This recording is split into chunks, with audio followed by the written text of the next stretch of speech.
Hello everyone, स्वागत है आपका आज के इस वीडियो लेक्चर में। आज के इस वीडियो लेक्चर में हम डिस्कस करेंगे साइंस के कुछ एमसीक्यूज़ को जो यूज़फुल रहेगा आपके सब इंस्पेक्टर एग्ज़ाम के लिए, एचपीपीएस एग्ज़ाम के लिए और एलाइड सर्विसेज के लिए और भी बहुत सारे एग्ज़ाम्स के लिए यूज़फुल रहेगा। तो चलिए आज के वीडियो को स्टार्ट करते हैं। फर्स्ट क्वेश्चन है, what is the gravitational force between two objects. यहाँ पर बात हो रही है कि ग्रेविटेशनल फोर्स जो दो ऑब्जेक्ट्स के बीच होती है उनका नेचर किस तरह का रहता है।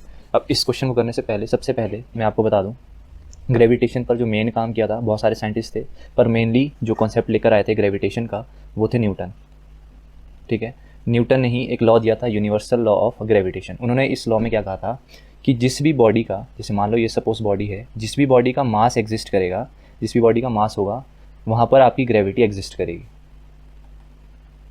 और साथ में उन्होंने क्या बोला था, जितना जितना बॉडी का साइज़ होगा या मास होगा, मान लो दो बॉडीज़ है हमारे पास, इसका मास है m1, इसका मास है m2।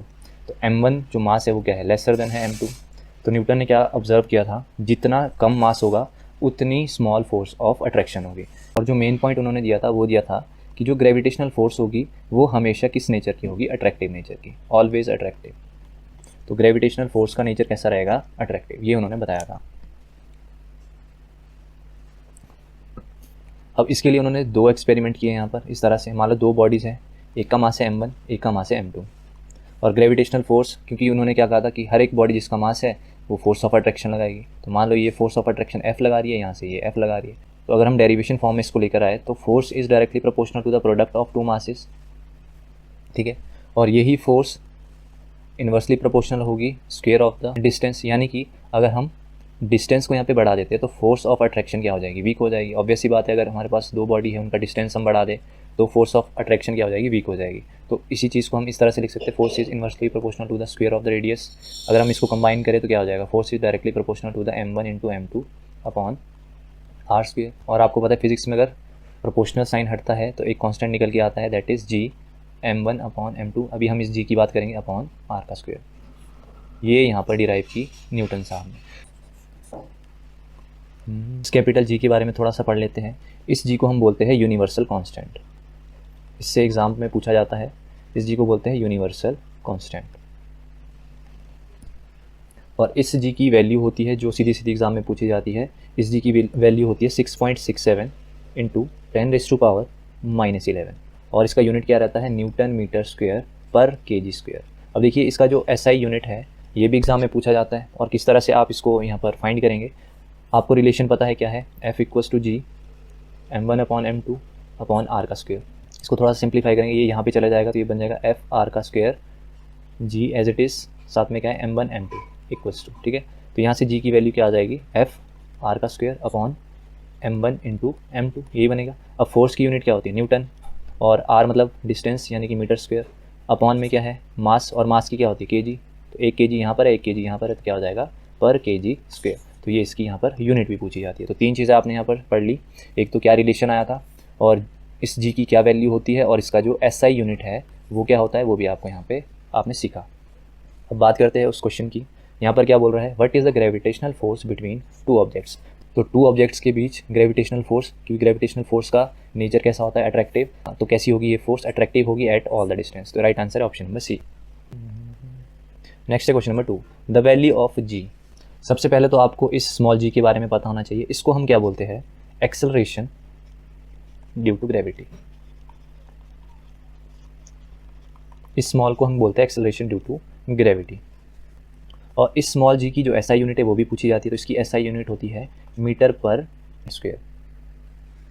अब ये जो जी की वैल्यू है इसके लिए भी एक डेरिवेशन यहाँ पर निकल के आती है, उस डेरिवेशन को हम यहाँ पर समझते हैं। देखिए इस डेरिवेशन में क्या था, सपोज आपके पास एक यहाँ पे प्लेनेट है जिसका मास है कैपिटल M, और यहाँ पर इसका रेडियस हम यहाँ पर कंसीडर कर रहे हैं स्मॉल r। ठीक है, इस स्मॉल जी की वैल्यू निकालने के लिए क्या चीज़ नोटिस की गई, यहाँ पर मान लो एक कोई ऑब्जेक्ट है जिसका मास है m1 या m कह लीजिए। अब एक्चुअल में है क्या, ये जो यहाँ पर प्लेनेट है इसका मास ज़्यादा होने की वजह से इसकी फोर्स ऑफ अट्रैक्शन भी ज़्यादा होगी। तो फोर्स का हमने फॉर्मूला भी अभी देखा था, क्या था, जी m1 into m2 upon r square, ये रिलेशन निकाला था। अब यहाँ पर अगर हम एक चीज़ नोटिस करें तो यहाँ पर एक बॉडी का मास क्या है, कैपिटल M, और दूसरी बॉडी का क्या है, स्मॉल m अपॉन r का स्क्वायर। r कितना है यहाँ पे, दिस।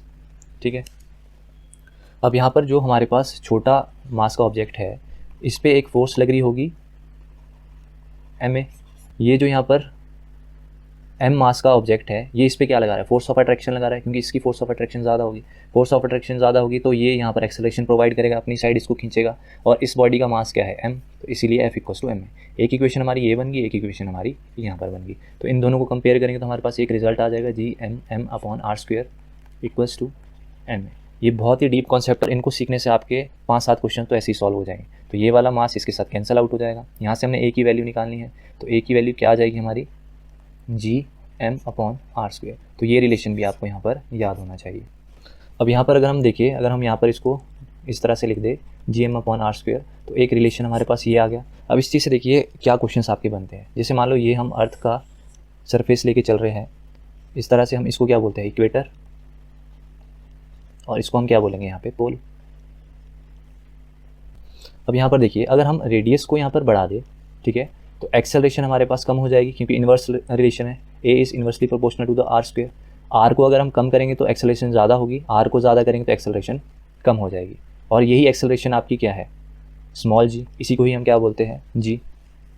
तो अगर हम इक्वेटर में देखिए तो आपका इक्वेटर साइड को रेडियस की वैल्यू कैसी है, यहाँ पे ज़्यादा as compare to pole. Radius ज़्यादा है तो g की वैल्यू एट इक्वेटर क्या होती है, g एट इक्वेटर क्या हो जाएगा आपका, कम हो जाएगा, क्योंकि रेडियस ज़्यादा इक्वेटर पे। पोल पे अगर हम यहाँ पे डिस्टेंस देखें तो r कितना है, एज़ कम्पेयर टू इक्वेटर कम है। तो अगर हमारा r कम है यहाँ पर पोल वाली साइड, तो g की वैल्यू एट पोल क्या हो जाती है, ज़्यादा हो जाती है। तो यहाँ से डायरेक्ट क्वेश्चन पूछा जाता है कि जो स्मॉल g की वैल्यू है वो इक्वेटर पे ज़्यादा होती है या पोल पे ज़्यादा होती है। तो अभी मैंने आपको कॉन्सेप्ट समझा दिया कि g की वैल्यू इक्वेटर पे कम होगी, पोल पे ज़्यादा होगी। और इसी में ही एक फैक्ट याद रखना कि जो g की वैल्यू होती है वो अर्थ के जो सरफेस यहाँ पर सेंटर है, अर्थ का जो सेंटर है यहाँ पर कितनी होती है, 0। तो g की वैल्यू सेंटर पे क्या होती है, 0। तो इसका राइट आंसर क्या हो जाना चाहिए, क्योंकि जो डी ऑप्शन है ये तो बिल्कुल ही गलत बन रहा है, क्योंकि इक्वेटर पे जो वैल्यू होती है g की वो कैसी होती है, g की वैल्यू कम होती है, पोल पे g की वैल्यू ज़्यादा होती है। तो इसका राइट आंसर इस हिसाब से क्या होना चाहिए, option number B. Next question है question number 3, the ball is thrown up, the value of g will be. अब g की वैल्यू अगर हम डाउनवर्ड कैलकुलेट करें तो पॉजिटिव कंसीडर की जाती है, वहीं g की वैल्यू अगर ऊपर को मूव करते हुए कंसीडर की जाए तो g की वैल्यू हम नेगेटिव कंसीडर करते हैं। तो ऊपर फेंक रहे तो g की वैल्यू कैसी हो जाएगी, नेगेटिव।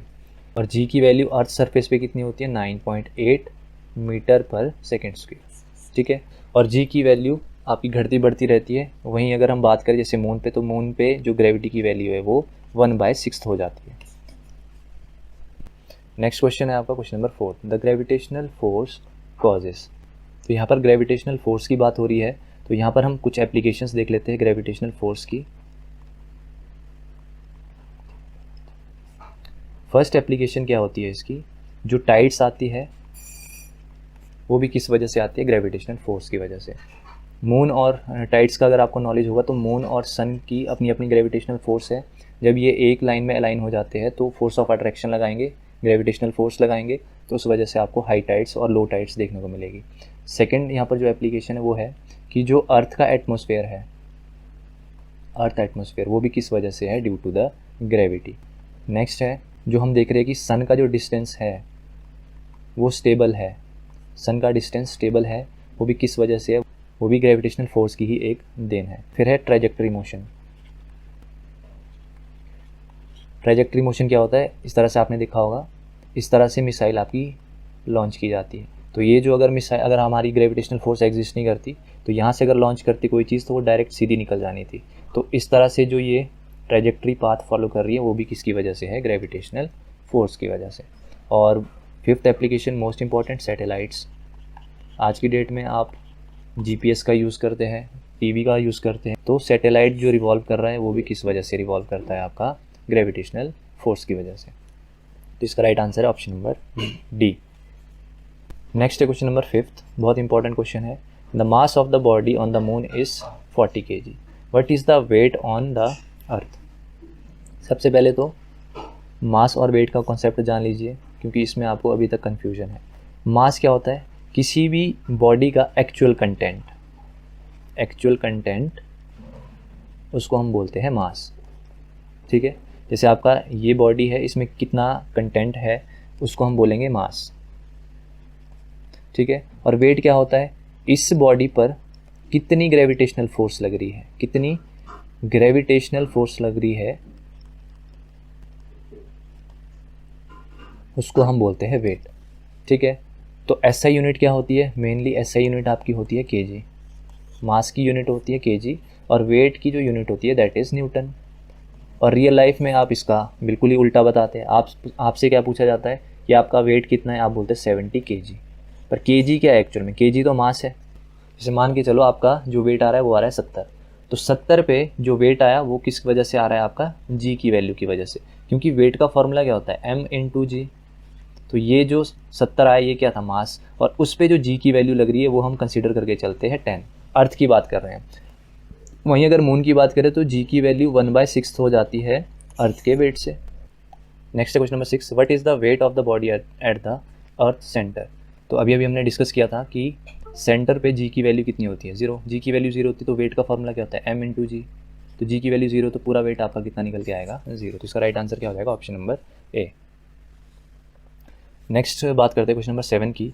यहाँ पे बात करें Kepler second law of consistency show the conservation of which of the following. तो Kepler second law is related to the angular momentum. तो राइट आंसर हो जाएगा ऑप्शन नंबर ए। तो अगर आपको वीडियो लेक्चर पसंद आया है तो वीडियो को लाइक ज़रूर करिएगा और चैनल को सब्सक्राइब ज़रूर करिएगा। मिलते हैं नेक्स्ट वीडियो में। Till then bye bye.